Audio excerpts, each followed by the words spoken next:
আমরা তো সার্বিকভাবে দেখুন আমাদের যে ত্রিস্তরীয় নির্বাচন আমাদের গত 2014-তে 14-র পর 19 আমরা 14তেও প্রতিদ্বন্দ্বিতা করেছিলাম ভারতীয় জনতা, তখন আমাদের সরকার ছিল না। তো 19-এ আমাদের সরকার, 18-তে আসে, 19-এ আমরা নির্বাচনে প্রতিদ্বন্দ্বিতা হয়ে আমি সহকারী সভাধিপতির দায়িত্ব পালন করেছি 4 বছর। তো তার আগে আমি সভাধিপতি সহকারী থাকতেই যে ধলাই জেলাতে আমাদের যে 3টি ব্লক, একটি দুর্গাচমনি, সালেমা এবং আমবাসা, 3টি ব্লকের বিভিন্ন পঞ্চায়েতে রাস্তা, ব্রিকসলিং, তারপর টয়লেট, যেমন সালামা থানাতে টয়লেট দিয়েছি আমরা, বামুনচড়াতে টয়লেট দিয়েছি, হ্যাঁ, সালামা ব্লকের স্কুল, একটা ব্লক টিলা স্কুল কয়েকটা, সেখানে টয়লেট, তারপর ড্রেন, আপনার আমবাসা ব্লকের আমরা ড্রেন দিয়েছি অনেক জায়গাতে, সেটা আমার এখন মনে নেই, লিস্ট আমার কাছে নেই, কিন্তু 3টি ব্লকেই আমরা জেলা পরিষদের পক্ষ থেকে আমরা অনেক দিয়েছি।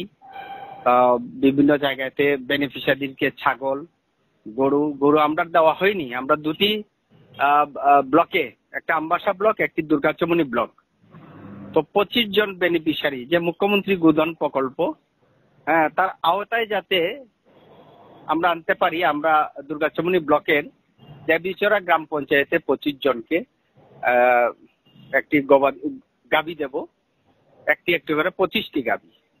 সেম আমবাসাতেও, আমবাসা ব্লকের, এটা বোধহয় কেকমাচড়া, সেখানেও আমরা সেই গাভী, বিভিন্ন উন্নয়নমূলক কাজ আমরা করেছি এবং বেনিফিশিয়ারিদেরকে দিয়েছি।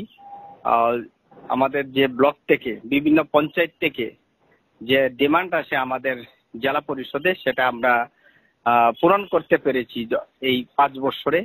শেষ লগ্নে আমি এসে, যেটা আমি সভাধিপতির দায়িত্ব পালন করছি, সহকারী সভাধিপতি থাকাকে আমাকে যে আমাদের সরকার দায়িত্ব দিয়েছেন যে সভাধিপতির পদটা সামলানোর জন্য, সেটাও আমি সামলিয়েছি। তখন সামনে নির্বাচন, তো এই নির্বাচনে আবার যদি দল আমাকে সেই প্রতিদ্বন্দ্বিতা করে, তাহলে আমি আবার আসব।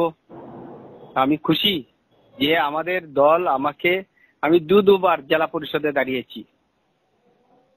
হ্যাঁ, 19-এ একবার, 19-এর আগে 18-তে একবার, আর 19-এ আরেকবার।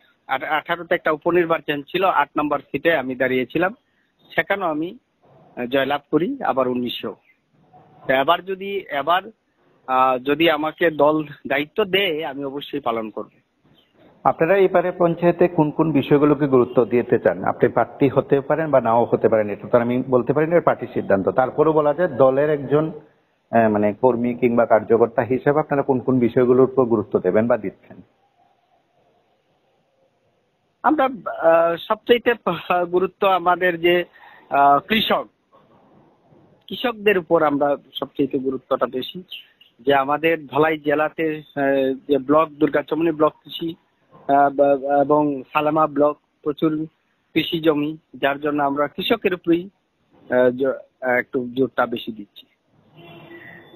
আপনাদের এখানে বা তার আগেও প্রচার চলছে, বিরোধীরাও সেখানে প্রার্থী দেবে, লড়াই করবে, কি প্রতিক্রিয়া থাকবে আপনার? না, দেখ না, বিরোধিতা তো দেবেই, কিন্তু বিরোধী তো শূন্য, সব জায়গাতে তো নেই। আমরা দেখলাম লোকসভাতে বিরোধীরা ভরাডুবি। হ্যাঁ, লোকসভাতে আমরা যে বিধানসভা ভিত্তিক যে আসনগুলোতে, প্রত্যেকটা বিধানসভাতে, শুধু আমাদের ধলাই জেলা নয়, সারা ত্রিপুরা রাজ্যেই বিরোধী শূন্য। সিপিএম, কংগ্রেস যে তারা আদায় করেছে, কিন্তু তারা সেই রকম ফলাফল পায়নি।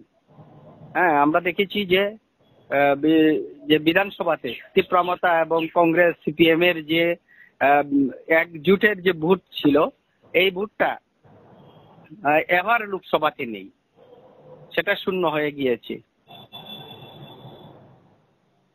আপনাদের প্রার্থী কবে ঘোষণা হতে পারে? আমাদের প্রার্থী 14-15-র মধ্যে, 14 বা 15। অবশ্যই। ধন্যবাদ।